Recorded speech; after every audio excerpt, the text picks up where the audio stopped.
पृथ्वी से भार पाप उठाया नहीं जाता,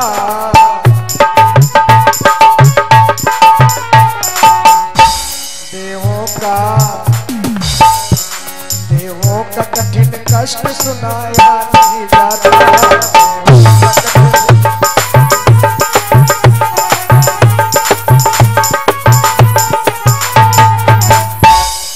और बड़ा जल्दी में होगा,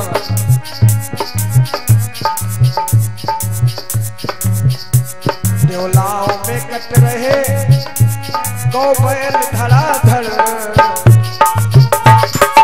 ऐसा राज था महाराज कंस का। महाराज कंस का ऐसा राज था, देवलाओं में कट रहे गौ बैल धड़ाधड़, तीनों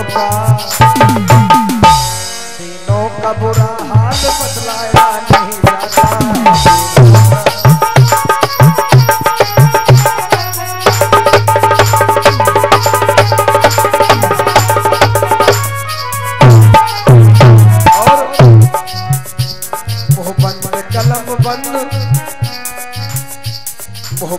कलम बंद बंद सभी कारोबार,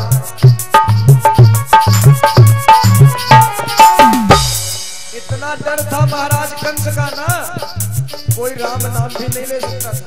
ये हिरण्यकश्यप से भी बड़े वाले थे। मुंह बंद कलम बंद बंद सभी कारोबार, और रोने के बहाने से भी गाया नहीं जाता।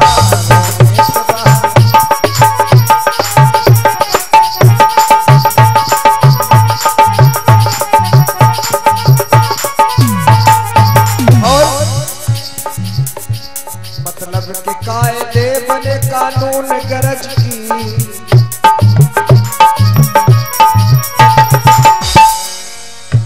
मतलब के कायदे बने कानून गरज की, अपना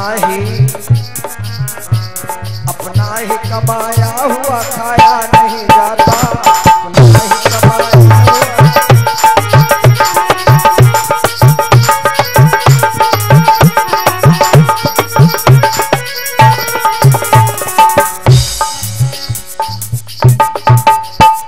अरे जैसे ही अर्जी ब्रह्म सभा में लगी ना भैया, तभी उधर से ये लोग इंतजार कर रहे थे कि कितने समय जवाब आएगा, क्योंकि ये जो अत्याचार ये दुराचारी कर रहा है ना, इससे तो सभी पीड़ित हो चुके हैं और अब इन्हीं का सहारा है। अब यही हमारे दुख को हर सकते हैं, अन्यथा कोई मेरे दुखों को हरने वाला है नहीं। तभी देखा उधर से जवाब आया। जवाब ये आया, कहने लगे ऐसा है, अब वो समय ज्यादा दूर नहीं है।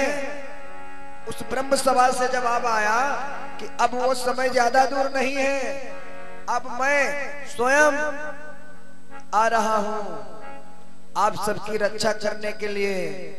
और हे देवगणों, हे मुनिवृंदो, अब वो दीन दशा मत करो। आप रो रहे हैं ना, तो मेरे आंखों में भी आंसू आ रहे हैं कि हे देवगणों, हे मुनिवृंदो, रो रो कर मुझे रुलाओ।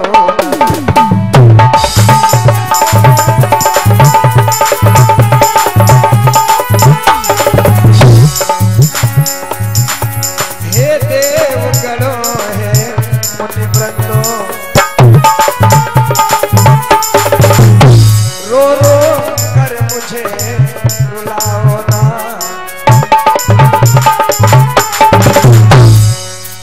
हे वसुंधरे निश्चिंत रहो, हे वसुंधरे निश्चिंत रहो, अब ज्यादा प्रथा सुनाओ ना।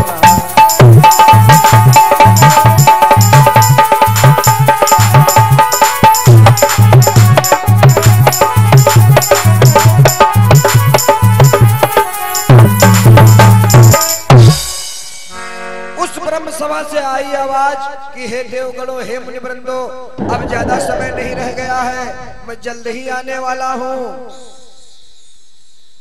और कहने लगे सुनो, एक काम मेरा करना।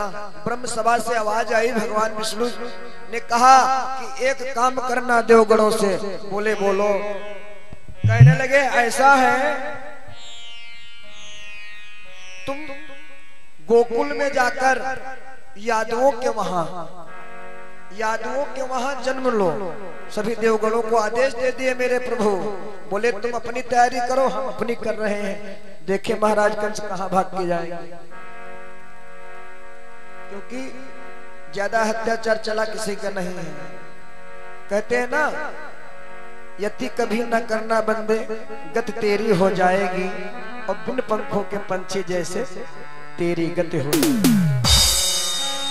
खैर, मेरे प्रभु ने आदेश दे दिया सभी सुरगणों को, ऐसा है कि आप गोकुल में यादवों के वहां जन्म लो, और आप लोग अपनी तैयारी करो, मैं अपनी तैयारी करता हूं। इन्होंने माया को आदेश दिया। माया आई, कहने लगी स्वामी आज्ञा। भगवान ने कहा देखिए मेरी आज्ञा ये है कि आपको एक मेरे गर्भ को अपने कब्जे में रखना है, और मैं जैसा कहता जाऊं, आदेश देता जाऊं, वैसा आप करती जाना। कहने लगी ठीक है भगवान, जैसी आपकी इच्छा।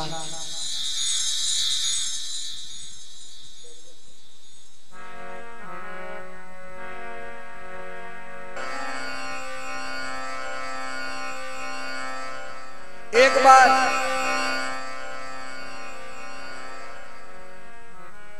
वीर अनंत बलवंत श्री हनुमंत लाल मैया जानकी जी को देखे तो डेली यही देखते थे कि मैया जानकी जी जब तैयार होती हैं, न जाने ये क्या लाल लाल लगा लेती हैं अपनी मांग में, इससे क्या फायदा होता है। तो वीर हनुमंत लाल ने मन में विचार किया, बोले देखो जब तक पूछूंगा नहीं तब तक मालूम होगा नहीं। तो इन्होंने आखिर में पूछ ही लिया मैया सिया से कि लाल लाल होठों पे लाली और बिंदिया लाल लीलार, एक बार माँ सीता मैया करती थी श्रृंगार, लाल होठों पे लाली मांग भर लाई निराली।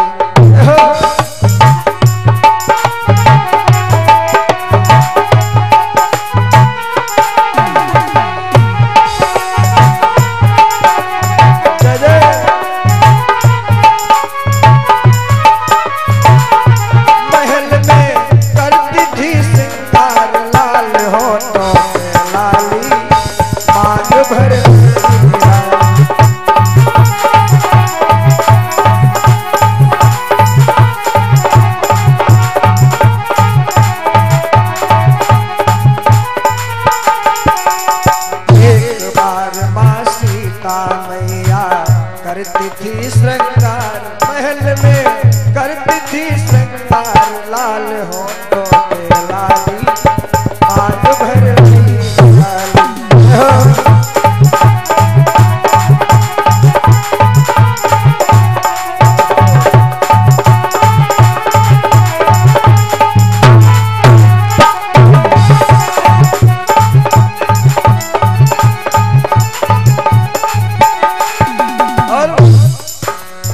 इतने में वहां आए बजरंग बली बलशाली,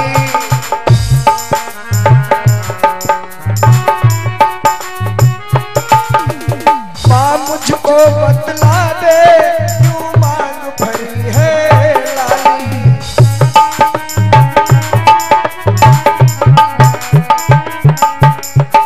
मां मुझको बतला दे क्यों मांग भरी है लाली, इसका मतलब हमें बता दे, इसका मतलब हमें बता दे। बोल कुमार लाल हो तो लाली बाग भर लाल।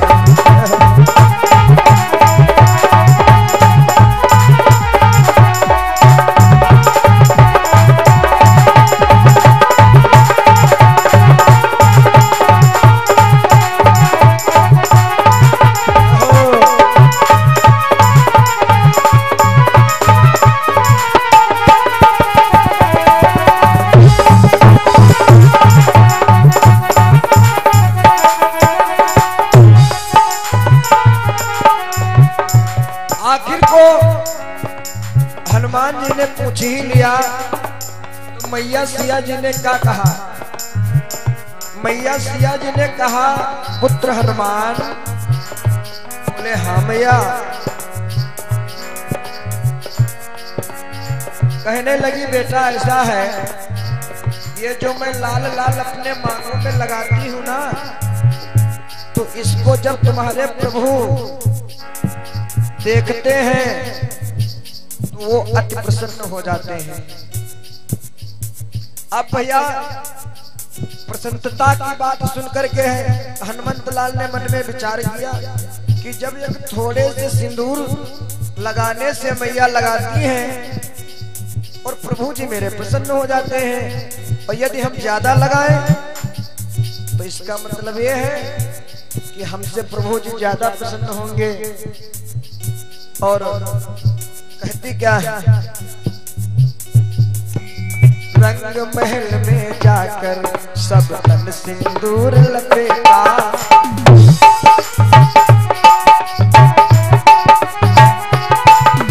रंग महल में जाकर सब तन सिंदूर लपेटा, लाल लाल तन करके वहाँ आए पवन के बेटा।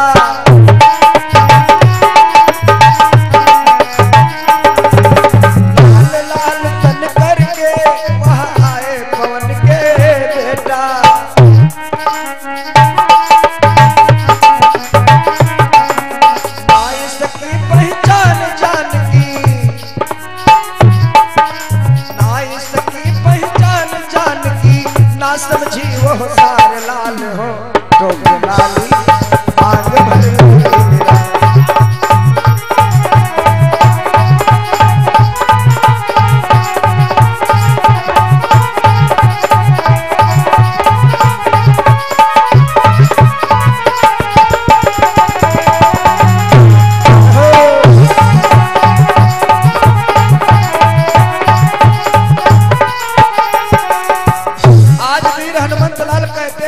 पहचान जाओ।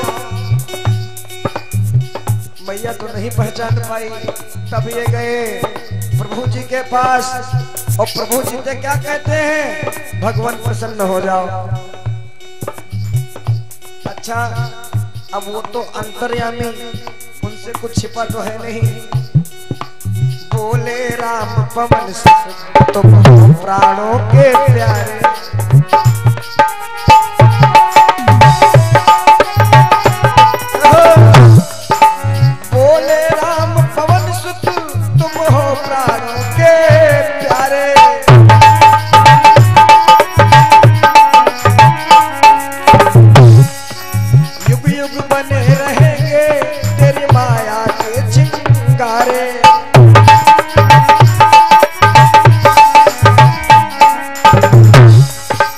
आशीर्वाद दिया है राम ने, आशीर्वाद दिया है राम ने, दिन दिया मंगलवार लाल हो तो लाली बाग भर लाल हो तो लाली बाग भर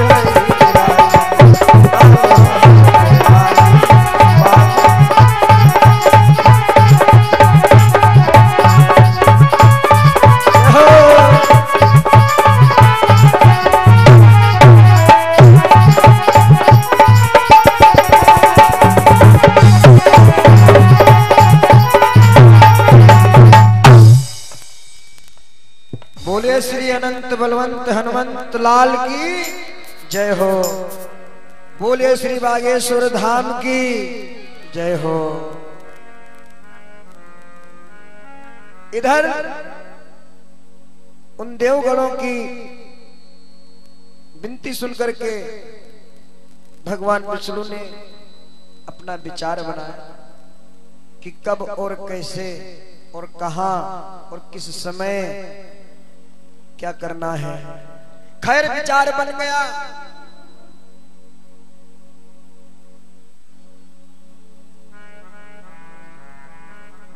विचार बन गया, लेकिन इधर देखिए, एक दिन महाराज कंस जो है ना बहुत प्रसन्न है। बहुत प्रसन्न इसलिए है क्योंकि इनके चाचा का नाम है देवक, इनके हैं 9 पुत्री और सबसे जो छोटी वाली पुत्री है उन्हीं का नाम पड़ा है देवकी।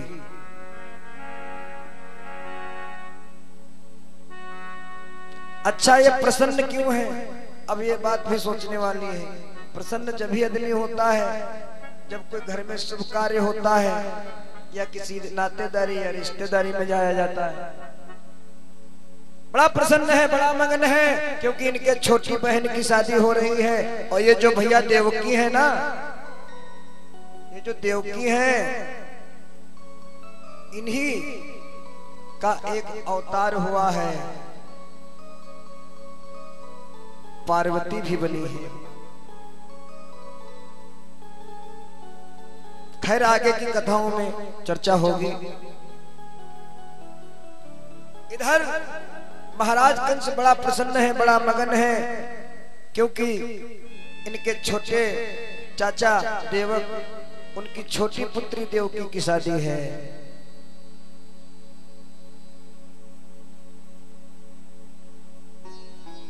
तो आज ये फूले नहीं समा रहे हैं।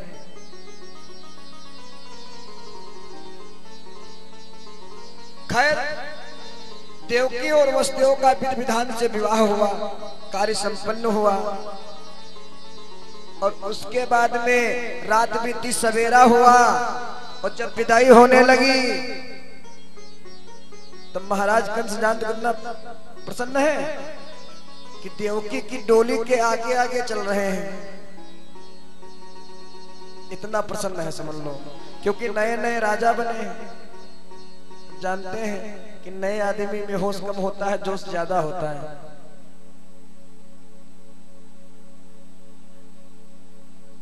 और जब यह ऐसा दुर्व्यवहार देखा, उस ब्रह्म सभा से आई आवाज, अरे कंस,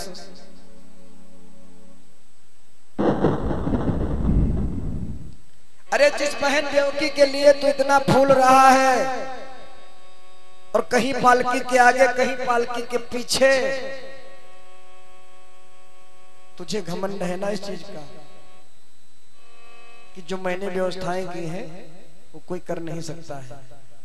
मगर ऐसा नहीं, इसीलिए मैंने कहा, कई बार कहा, आज भी कह रहा हूं, जब तक रहूंगा तब तक कहूंगा कि जीवन में मेरे प्यारे सब कुछ करना, लेकिन मैं नाम का शब्द कभी नहीं होना चाहिए, यानी घमंड नहीं होना चाहिए कि ये मैंने किया। करते हैं मेरे राघव, मेरा नाम हो रहा है और बस आपकी कृपा से सब काम हो रहा है। एक शिव जी के अनन्य भक्त हुए हैं, उनको सभी लोग जानते हैं, कुबेर। क्या कुबेर के घर में खजाने की कमी थी? या हो सकती? विचार लगाइए, नहीं हो सकती। और ये भगवान के अनन्य भक्त है, किसके? देवाधिदेव महादेव के। एक दिन इनके अंदर भी मैं नाम का शब्द आ गया। इन्होंने एक विशाल भंडारा किया और मन में सोचे, जब कुबेर है, हम खजाने के मालिक है ना, हमसे बड़ा भंडारा कौन कर सकता है। और मैंने बताया है प्रभु जी का एक अवतार हुआ है, गर्वाहारी। हुआ क्या? इन्होंने एक विशाल भंडारे का आयोजन किया। देश विदेश जहां तक इनकी पहुंच थी वहां तक इन्होंने निमंत्रण बांट दिए। कहेंगे भैया आना जरूर, क्योंकि सबसे बड़ा विशाल भंडारा करा रहे हैं ना। देवादेव महादेव जी के पास पहुंचे, कहने लगे, भगवान गुरुदेव प्रभु, आपसे तो हमारा बारंबार प्रणाम दंडवत है, स्वीकार कीजिए निमंत्रण, आपको आना है। देवादेव महादेव ने कहा ऐसा है, जिस घर में पुत्र बड़े हो जाते हैं तो वहां पर आने जाने का जो कार्य होता है वो पुत्रों को दिया जाता है। अब ये बताओ, पिता जीवन भर दौड़ते रहेंगे तो फिर पुत्र क्या करेंगे? तो कहने लगे पुत्र ऐसा है, मैं नहीं आऊंगा, मगर हाँ 2 पुत्र हैं, कार्तिकेय और गणेश, इनमें से किसी को एक को भेज दूंगा, आपका निमंत्रण स्वीकार है। हमें गए भैया, जिस समय अपने महलों को पहुंचे और कराए व्यवस्था बड़ी बड़ी। इधर गणेश जी कहीं गए थे टहलने, देवादेव महादेव ने याद किया, गणेश आए, बोले पिताश्री के चरणों में मेरा प्रणाम स्वीकार हो। बोले पुत्र चिरंजीव रहो। कहने लगे एक निवेदन आया है। बोले पिताश्री आज्ञा। बोले आज्ञा ये है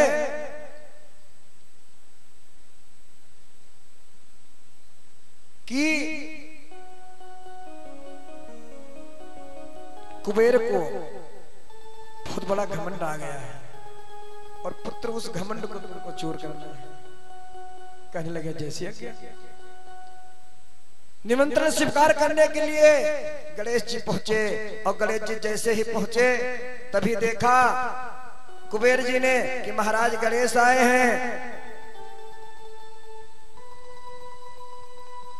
गणेश जी ने कहा भाई व्यवस्था हो गई? कहने लगे हाँ महाराज, लमसम में बन गया है, बस थोड़ा बहुत है वो भी कार्य जारी है। सब पूरी पकवान इत्यादि इत्यादि 56 भोग का भंडारा हुआ था ना। कहने लगे सब व्यवस्थाएं हैं, बस आप भोजन शुभारंभ कीजिए। गणेश जी ने भोजन शुभारंभ किया तो जैसे लंका में आग नहीं लगाई थी वीर हनुमंत लाल ने, वहां पर बाबा जी को लिखना पड़ा था क्या कि रहा न नगर बसन घतु तेला, बाड़ी पूछ की न कपिलेला।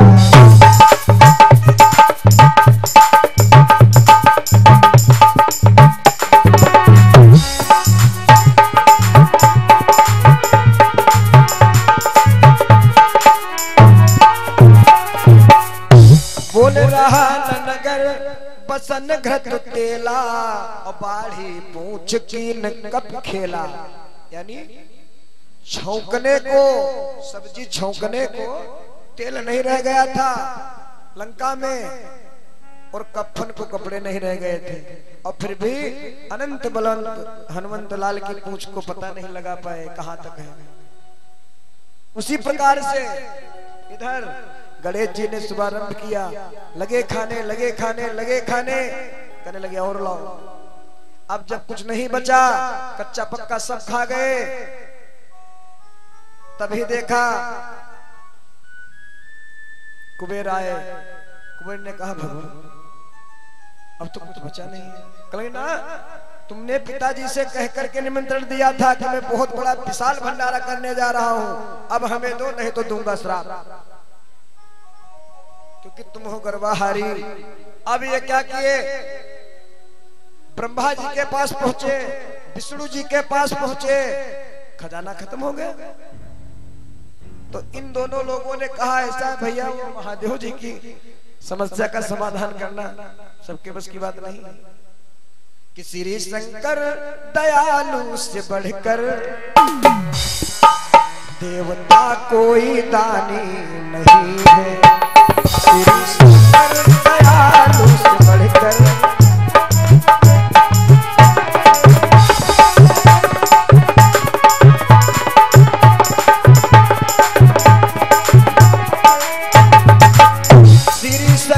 कृपानिधि से बढ़कर देवता कोई दानी नहीं है।